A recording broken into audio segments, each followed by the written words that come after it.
You're listening to Behind the Music Podcast, a podcast that features the best musicians in Southern gospel music, with your host, Josh Griffin. Good evening, everybody. Welcome to episode 3 of Behind the Music Podcast. This is your host, Josh Griffin, and today we have a very special guest, Mr. Greg Fox. Mr. Greg, I'd like to welcome you in. Thank you for being here with us. If you don't mind, go ahead and start. Just give us a little bit of what you're doing now currently, and then after that, just a little brief rundown of what you did do in Southern gospel music or currently doing in Southern gospel music so people can refresh their memory about you, please, sir. Well, Josh, first of all, let me thank you for wanting to talk to this old mountain man from the high country of North Carolina. It's an honor for me to be here, and it's an honor for me to do this. I've spent 26 years on the road with the Kingsmen from 1976 up until 2001, on to Saturday night of National Quartet Convention in 2001. We closed the Kingsmen down and out of respect for my father. And, of course, later on, as everyone knows, Mr. Ray picked it back up, and he has the Kingsmen Quartet, not the Kingsmen, but the Kingsmen Quartet now, and Right. doing a great job, pull for those fellas every day. Oh, yeah. But now I'm a happy grandpa. Mm-hmm. I have 9 grandchildren that I love dearly, and 4 kids, three pretty good son-in-laws, but a great Yeah. daughter-in-law. Yeah, there you go. And my lovely wife, Robin. We live up here in West Jefferson, the high country of North Carolina. And I travel a little bit now. I do some work with the Hoppers, and Okay. I travel and do some sound and staging for my friend Tim Surt and Balsam Range. Okay. Yeah. And I'm just a little gun for hire. You never know where Foxy's gonna show up. There you go. Yeah, that's right. So was you with the Hoppers this past Friday night in Dublin, Georgia? I was not there in Dublin. Okay. I'm with and we'll get into it, I'm sure. But I've had 9 back surgeries, and so I'd hoped to go full time with the Hoppers, and we did. And I've been with them up until last month full time, Mm-hmm. but my back just won't hold up, and so. Gotcha. But I'm on call with Michael. In fact, I talked with him just today. About 2 weeks, I go back out with him again. Okay. You know, back's good. I just can't recover like I used to. I'm 61 now, and Okay. I'm an old Yeah. man. And I try to play a little bit with Carolina, play drums with Yep. Carolina, sing, and have a good time with those boys. Right. That's right. That's right. Good deal. Well, you said you started back with the Kingsmen back in 76. Is that correct? Right, 1976. That's right. Okay. Greg, who was playing drums, or who was at that time? Who was with the Kingsmen then? Okay, the Kingsmen then was Ernie Phillips had just come with us. Mm-hmm. John Perrick had just left, was tenor singer. Ernie was singing tenor. Big Jim Hamill was singing lead. Mm-hmm. My dad was singing baritone, but also playing Fender Electric Rhodes piano, and Squire Parsons was singing baritone. So Okay. Squire was with us. Of course, Ray, Right. Nick Bruno was on piano. Jim McCauley played bass. Uh-huh. Gary Dillard, Beaver, as we called him. Beaver was on the steel guitar and the banjo, and he hadn't started playing harp yet, but in the dobro. Okay. And that was the band, was myself and Nick and Big Jim McCauley and Dad playing Fender Rhodes piano, and Gary Dillard, Beaver, playing all the other instruments, utility instruments. Okay. Yeah. How long have you been playing drums before you joined them, Greg? Well, I started playing drums when I was about 11, so 74. I just turned 11 when I started playing drums there at the house and driving Dad and Mama nuts. Yeah. Played in the band, played in the high school band, and Right. Okay. Gotcha. but that's why I started. Started young and played piano for a little bit. I had a lot of piano lessons, bass Yeah. guitar. Okay. But mostly, I just fell in the groove with the drums. And back right before I joined the Kingsmen on the road, I was rode the bus forever. I grew up a Kingsman. Right.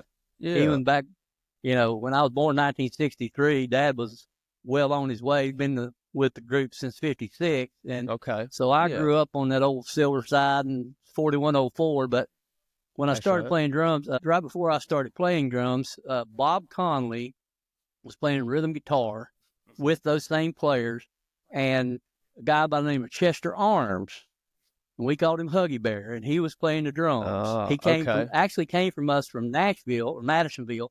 He came from California originally with the Henson family, Okay. and when they moved back east, Mhm.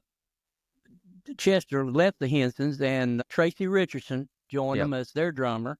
Right. And so he was with us for about 3 years, and it was during the back then it was during the fuel crisis when they had, and so the only time we ever had to let someone go for financial reasons was during that time, and I was blessed. Right. We had those fellas, Dad paid for, got everybody jobs and got them all set, but so I just kind of fell into it, and Yeah.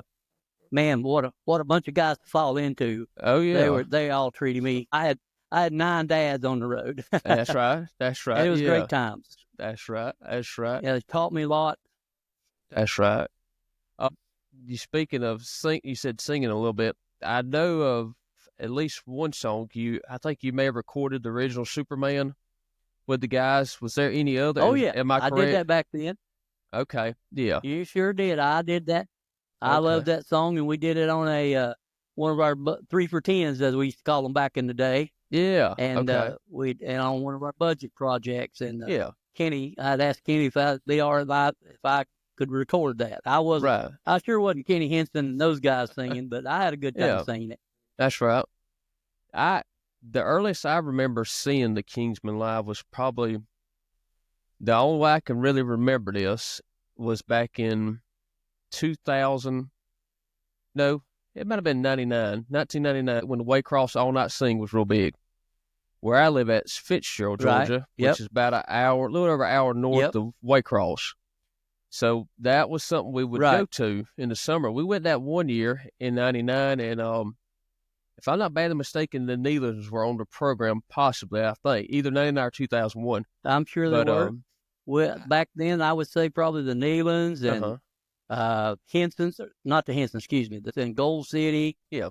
And probably, for sure, I'm not sure that Tony Gore hadn't made it there yet. Yeah, it was my dad and the Shriners put that singing on once a year. That's right. We did it on for the Shrine Club there. And Sonny Simmons, who was our booking agent, Century 2 out of Nashville. Yeah. They would have and so that was a big time, big singing every year. Hot, Lordy mercy.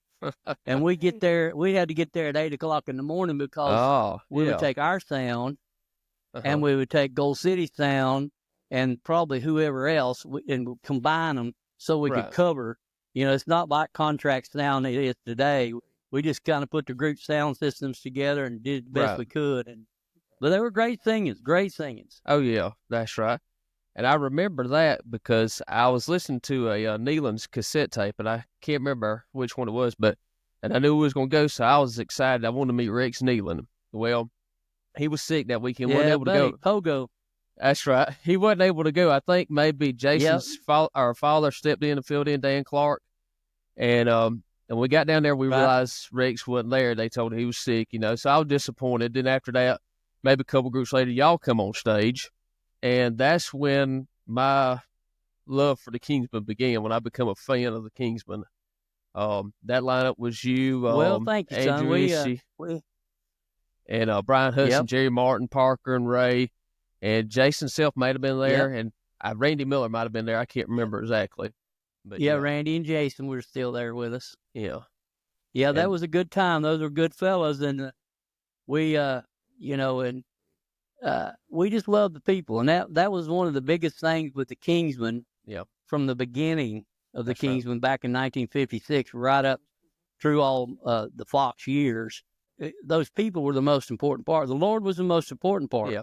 And we went out there to serve him, but he tells us in his word, we serve him first, and then we serve our family and friends next. We're servants. We're on this earth to be servants. That's right. Yeah, that's exactly right. Yeah. And then the following year, 2000, we went again. Y'all was there. I think Tony Gore was there that year, Majesty. Tony Gore, probably the Greens. Yeah, the Greens. Brothers were there. And Dove Brothers, yep. Local group out of Florida called the Florida Melody Boys. And then I think the Florida Boys might have been there as well, too.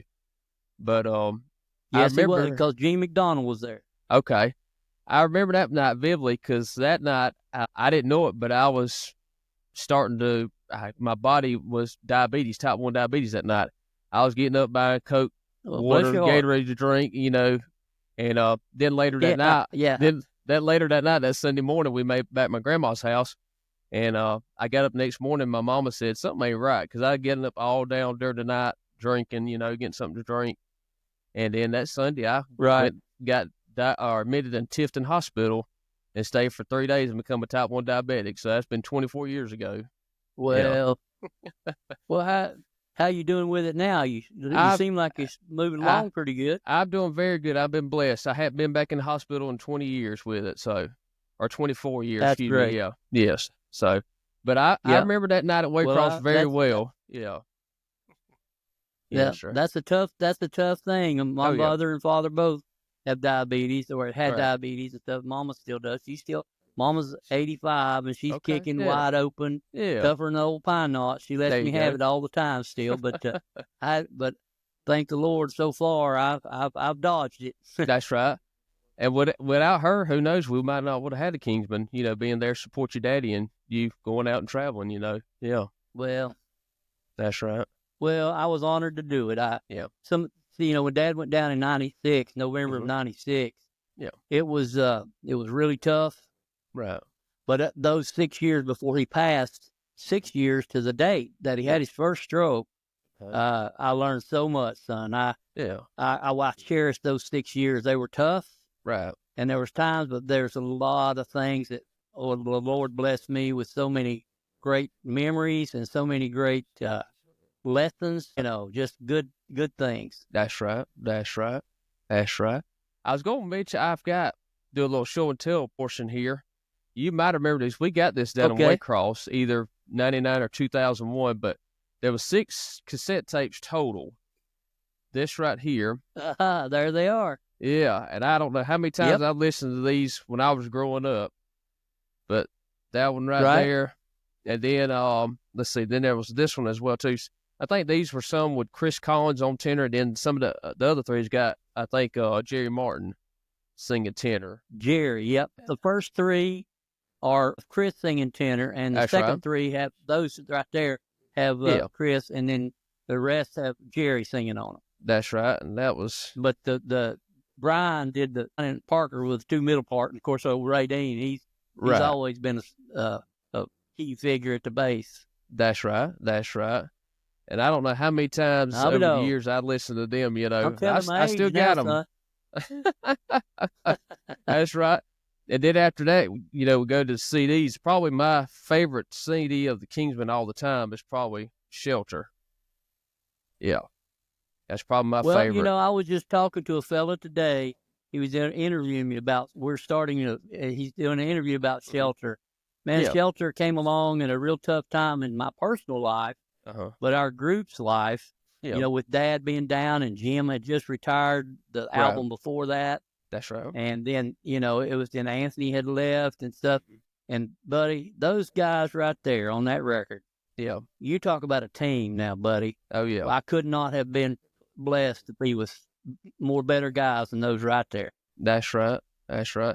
Probably my favorite song is the track number 1. Do you know what track number 1 is on that Shelter CD? Do you remember? I believe I'll Live Again, ain't it? Yep. Written by Miss Isla Knight. I'll Live Again, isn't it? That's right. Isla Knight. That's right. Oh. She had written that for the Inspirations on their second record way back in the 60s, 70s. Yep. That's right. And she came to me and she said, Greg, I've got a song that I think y'all could really sing. Yeah. And I said, okay, Miss Isla, what is it? And she sang it to me. Yeah. She said, now I gave that to Inspirations. They recorded it, but that was back in 72. I don't think anybody would know it. Right. And it turned out to be a great Kingsman song. Yeah. And Dad always used to say, if a song ain't worth doing twice, it ain't worth doing anyway. So the more groups that sing it, the better off. That's true. I could remember listening to that and listening in my room on a CD player. And I think it was in the summer. We was out of school, of course, and I hollered at my mom and said, hey, you need to come listen to this song. she said, I remember the Inspiration doing that years ago. She said, that's not a new song. I said, well, I thought it was a new song, you know. But yeah.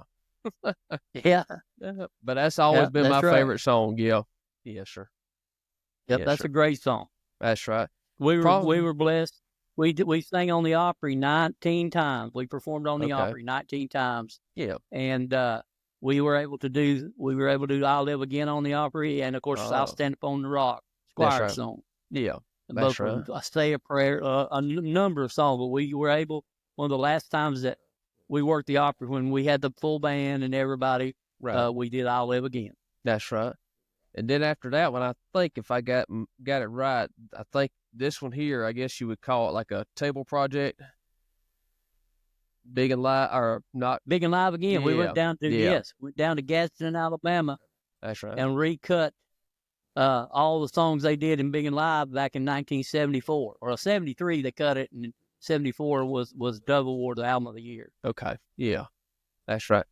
And on the back of that one, I noticed it says copyright 2000, Ton of Fun Productions. Is that like y'all's in-house label, or would that be correct in saying? Yes, sir. That was our in-house label. Okay. Ton of Fun Music. Yeah. And I Kingsmen Productions Incorporated and Ton of Fun. That's right. And then after that one, I guess, this was 2002. I guess this is what you call your mainline release or what have you, was Proven. Yeah. Yep. That was another one from my childhood I remember very well. That's a great record. Yep. That one is too as well. Yep. That's a great record. And then I guess after that one, that had a lot of great. I'm sorry, go ahead. The next one was I Will, I believe, wasn't it? Yep, that's right. Yep. That's it. I always liked that. Sure is. That was the last cover, one that I produced on. That was right before we released that, right before we shut the group down on Saturday night of Quartet Convention in 2000. 9/11 happened on Tuesday. Okay. Yeah. And nobody really knew what was happening. Right. And I just felt, with Dad, we had really taken a downhill trod. Right. And I just felt like it was time for us to step back and say, you know what, we need to. It's time. It's just time to settle down. Yeah. And so, out of respect for my dad and what he had done since '56, till I started doing it in the middle '90s, it was just time. And I'm glad that Ray decided later on to, he always curious and wanted to say, hey man, do you care if we do this? And absolutely not. I'm glad they picked it back up. Yeah, sure. That's right. Speaking of that NQC, I'll have to send you links, but there's a guy on YouTube, Eric Lona, I think's his name, Lonna. He's posted several of them from like 2000 to 2001, y'all's performances at NQC, the videos. And it's pretty neat to go watch them, because we did Old Ship Design. The Old Ship Design was, and then we did I Live Again, I think, after that. But we wasn't going to do I Live Again, but I think we finished our last song. We had every Kingsman that was there. Back on the stage, and we sang Old Ship Design. That's right. And I think on one of the videos in 2000 or 99, the video, y'all did the Mark Bishop song on Shelter, What I Found at the Altar. That sounded pretty good live. I've never heard it live. At the Altar. What a great song. Yep, that's right. Yep, what a great song. Mark Bishop is a tremendous writer. Still, he does solo work now. Right. But Mark is a great songwriter and just a prince of a fellow, just a great guy. That's right. And him and his family group, the Bishops, was also down there at Waycross several years too, as well. Oh yeah. We had a lot of people at Waycross. About everybody that had sung gospel music, we had at Waycross at one time or another. That's right. Well, Greg, we're going to talk about now like the equipment you used when you played live, drum set and all. What brand and stuff like that did you use, and what mics or whatever you used to mic the drum set and all that, if you don't mind. Well, the first kit I ever played, the first kit I played on the road was a Ludwig kit. My first drum kit was a Slingerland kit. It was a little 5-piece kit that I gotten, and then I had a Ludwig kit that we recorded Chattanooga Live on. And they mic'd all that up. I'm not sure what they used back then for that record, but I played Ludwig and all Zildjian cymbals. Yeah. And I played that the very same kit until about 81. And then I bought a Tama, a mahogany Tama kit, and I actually bought it from Dean Hopper. Okay. He had 2 kits, and I bought one of his kits. And I played the Tamas, and of course continued to play my Zildjian cymbals, and later on I added a couple of pasty hi-hats, a little smaller hi-hat. And I had 2 or 3 different snares at any one given time. I played a Ludwig metallic 5.5 by 14, and I played that and what I do was I would take the head off, of course, and then I put a fan belt inside the top head. Yeah. And it helped deaden that metallic sound and help give it a deep sound. Right. And I played that for years. I also played a Sonar marching snare on the Stand Up at Opryland USA record.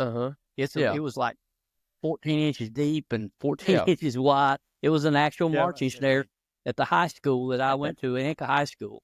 Yeah. And Mr. Lackey had gave me over the years, and I played that on that record. And John Broom, who was the first drummer for the Kingsmen back in the late 60s, early 70s, a ton of fun. He actually played bass first. Okay. Back on a record called Turn Your Radio On. Yeah. And that was back when John Perrick first came with us. Okay. And he played, and he had a little piccolo, a little Ludwig piccolo snare. It was 13 by 3.5. Right. And I have that, and of course I've got quite a few others then. But that's all I ever used on the road was I used my Ludwig kit until I got my Tama kit, and I played those from 80 until, I played a lot of different kits along the way. Some I played Doug Riley's kits many times. Just depending whichever group got there first. Okay. We tried to make it easy on each other. Right. We wanted, everybody'd always use their own snare. Okay. But we did all the King's Gold records. We used Doug's kit. And we would just switch in and out, and so. Okay, but gotcha. That's those 2 kits, the Tama and the Ludwig in the beginning. That's what I played on stage for all 26 years. Right. Okay. My dad said to tell you hello. That was him peeking in there for a minute. Well, that's all right. Tell him I said hello. And He said hello. I'm telling him I'm sorry you're sitting there. That's fine. He said he's sorry. I'm saying sorry. I'm sitting Hey, buddy. here. He said hello. Oh goodness. Oh, speaking of playing live and all, you play with a bunch of great musicians over the years. Of course, Anthony Berg on piano, Wayne Maynard on bass, Arthur Rice on bass, Tim Sherritt on bass, Randy Miller, Beaver. Of course, can't forget Beaver. Yep. No, Beaver. Let me tell you that you talk about he was one of my heroes. Yeah. But Gary Dillard, and like you said, Beaver, that's what we called him. That's right. Man, he was a great musician. Yeah. He helped me a lot in the studio. Okay. Nick Bruno, wonderful pianist, still doing a lot of producing. That's right. Nick taught me how to read the Nashville number system. I could read staff music and play by ear and all that, but Nick taught me this, and we would be on the bus, and he would sit and he'd be writing a string chart. Or a brass chart for somebody. He did a lot of producing even for other groups even before he left us. Right. And he would be sitting there, and I would have my little practice pad, and I'd be playing with a metronome. He would want me to, just play with a metronome, tick-tock, tick-tock. Right. And I would miss something, and I didn't think he'd hear it. I thought, he didn't hear that. Let's go on. Yeah. Well, we got to get to the end of whatever I was practicing. He said, go back to this measure where you missed that paradiddle and go back and play that again. Goodness. And so Nick has Nick Bruno. We call him the High Commander. Right. But I have him to thank for a lot of my musical abilities. He taught me a lot. Dad, of course, taught me a lot, and all the fellas, of singing, hearing harmonies, doing things like that. But as Nick Bruno, I champion as one who spent so much time with me.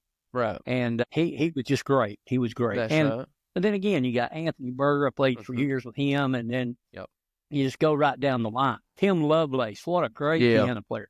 Crazy man, but he's funny and he's crazy and all that stuff he does.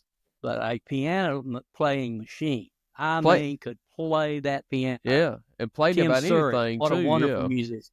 That's right. Yeah, he can. He sure can. Yeah, that's right. And Tim, of course, Tim Stewart, you saw about singing and playing. Yep. Just play a flat top or a bass guitar. Tim and I were high school. Tim and I were rival high school buddies. He actually went Really? to my same high school our junior year, but then he Uh-huh. went over to our rival. And so we've known each other Ah. since the 80s. Okay. And Yeah. we have a kinship. And I travel with them some. Yeah. With Balsam Range, I do That's right. sound for them and Yeah. get their stage lights and all, everything I can with them. Okay. Yeah. But and it's an honor. It's good to be back with my buddy. That's And right. I know that you're doing a Southern gospel, Yeah. podcast. But if you like bluegrass music, Oh, and yeah. you want to hear some really good musicians and Uh-huh. great fellas, fine Christian men, Right. and that's Tim and Balsam Range. They're Yeah. amazing.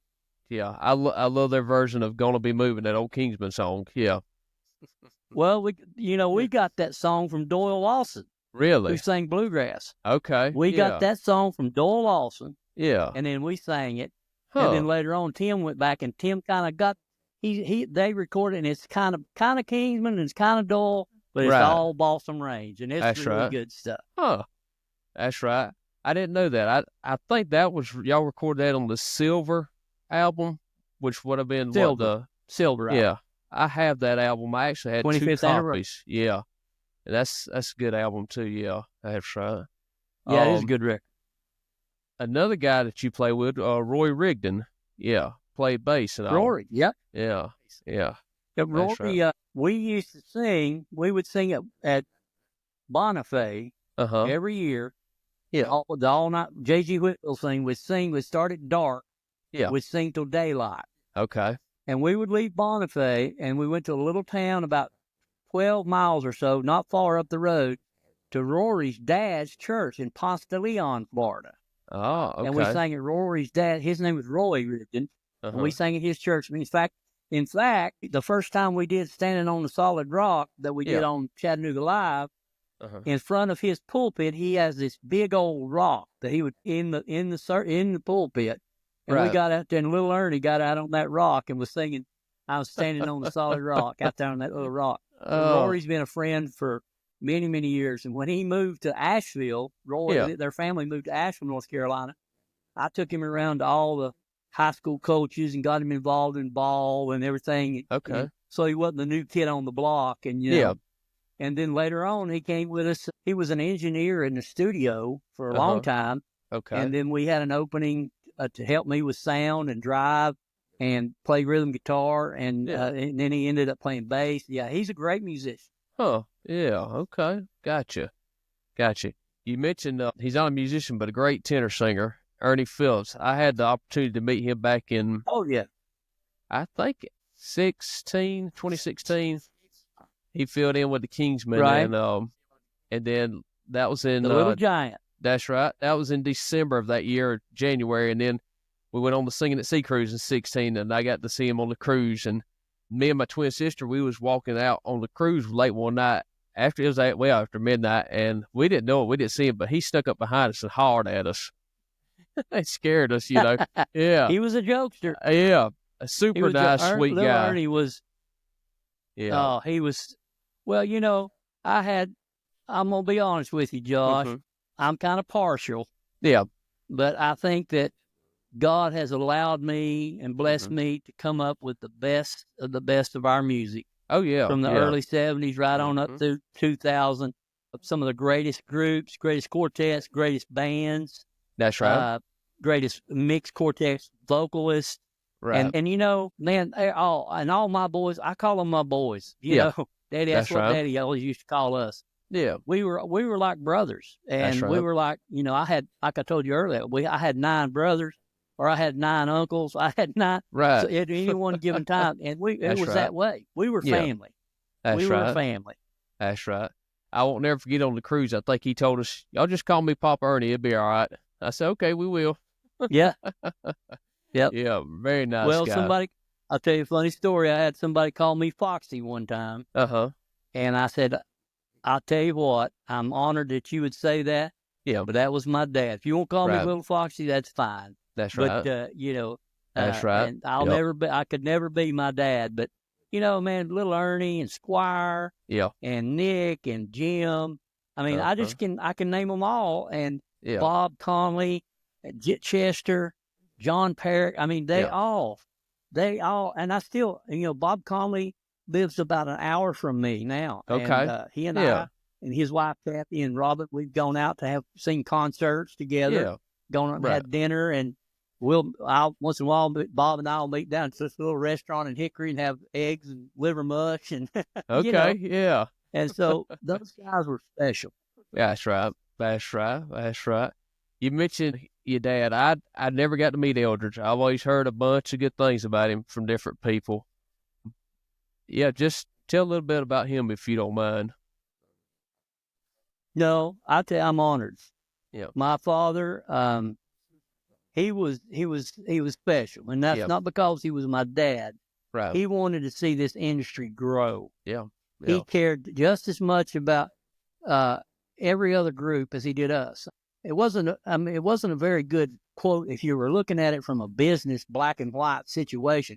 Wasn't a very good business move to go out and produce Gold City and put out 10 number one songs. Yeah, basically kind of jump-started them. Yeah, that's right. Yeah. Yep. And Karen Peck will tell you what she thinks of my dad. And Rex Nealon and him were best of buddies. Yeah. My father had a big old heart. Everybody loved my daddy, and he loved them. Right. I spoke with Mr. Gaither just a few weeks ago, and he paid me a big compliment. Mm-hmm. He had asked me, did I want to sing in the choir down at the Nealon's homegoing service. Right. And I said, no, Mr. Bill, I'd rather not. He said, you're just like your daddy. Yeah. And that was quite, because Mr. Gaither my dad would go over and sing on the Gaither tapings when they were doing the background, the tracks and the vocals. When we would get cassette tapes, all the artists, and the songs would be on there. Right. And all the parts, and my dad sung the baritone on all those tapings. Yeah. But he never wanted to sing a solo. Okay. And, but that was my dad. He was always, and Big Jim the same way. Yeah. I mean, Big Jim Hamill was probably one of the best, if not the best lead singer, and he'll always be credited for being a great MC. Right. But he was a great lead singer too, and they just put people out front. That's right. We were blessed to win favorite band 17 times, and the only reason that is because they featured us every night. Yeah. That's right. And we were part of the group. My dad was a stickler about, we're the Kingsmen. Yeah. If we got 8, we got 7. We made every album cover. We were never, and that's okay for people that do that. It's totally fine. Yeah. But it wasn't the Kingsmen, Yeah. And I like y'all did that. Put the band members on there. Yeah. I like that. Yeah.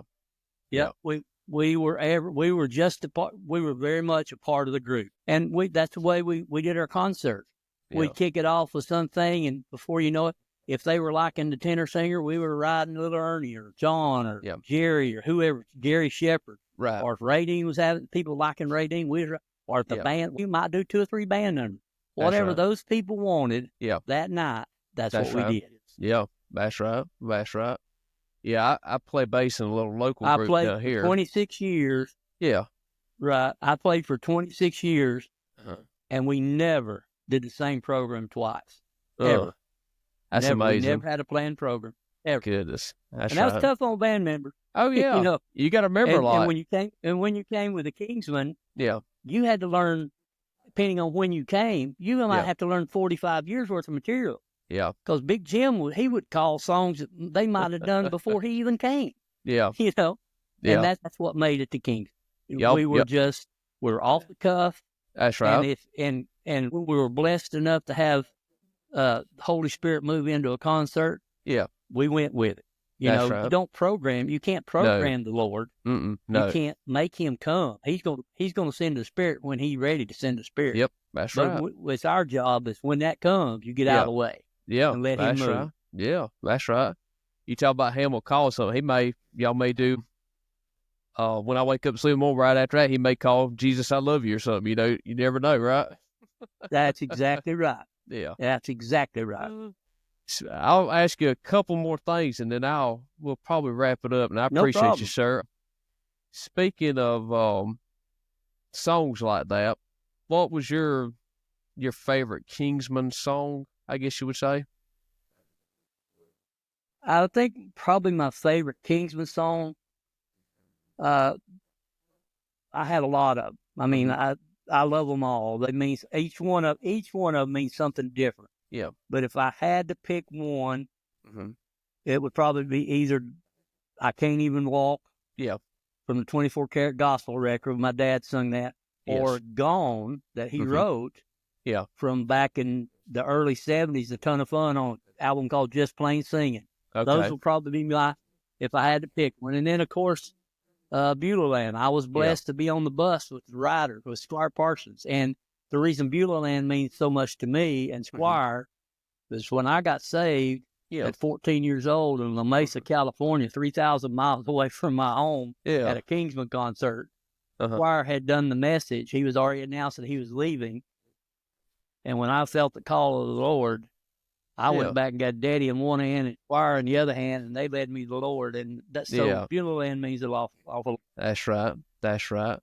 Yeah, you mentioned Beulah Land. It was sung at my papa's funeral back in 1998, and then when my mom passed in 2021, Brian Hudson, he called me the next day after, and he said, "Hey, I want to do something for you." I said, "Okay." I said, "What is it?" He was just calling chicken on us, but he said, "I want to come down and sing at your mama's funeral."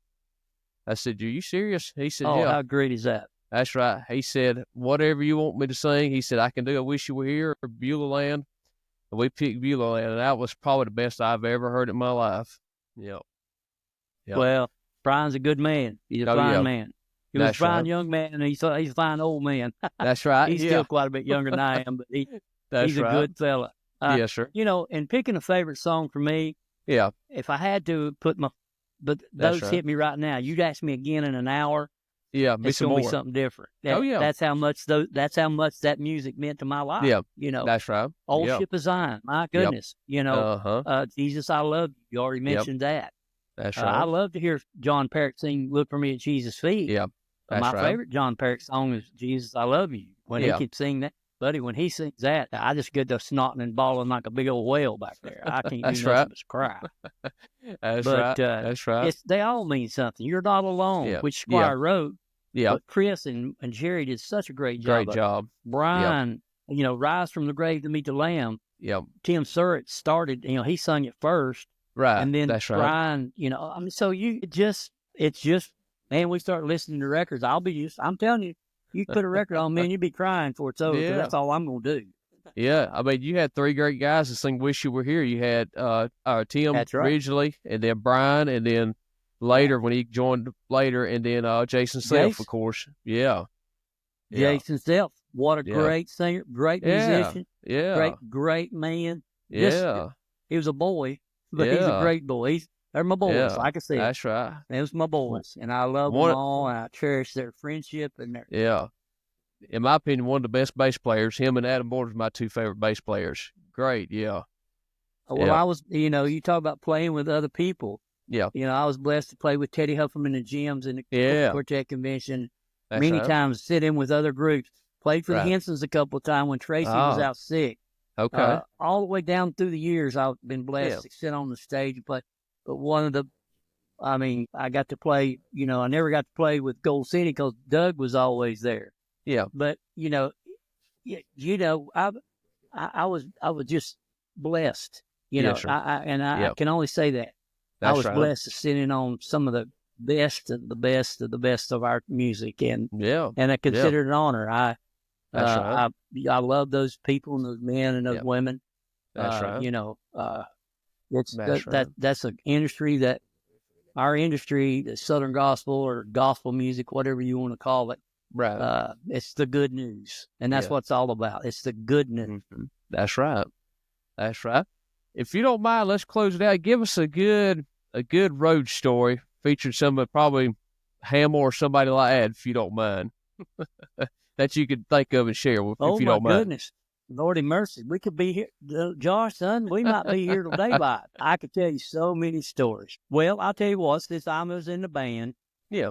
And I'll tell you a band story. Okay. That Jim had something to do. Back in the East, they started they started on Memorial Day weekend at Opryland, USA. It was a theme park back then. It's a mall now. Yeah. But back then they had a theme park. Mm-hmm. And every Memorial Day weekend, Friday, Saturday, and Sunday, they had singing. It had different groups in every day. The Kingsmen were honored. When we started out, we were honored. We played every show they ever did. Yeah. We did 2 shows Friday, 2 shows Saturday, and 2 shows Sunday. Every year they had the show, even when they built the big Geo Theater. Yeah. But while they were built, we started out in a little small park, in the back of the park next to one of the rides. It was called the Theater by the Lake. Okay.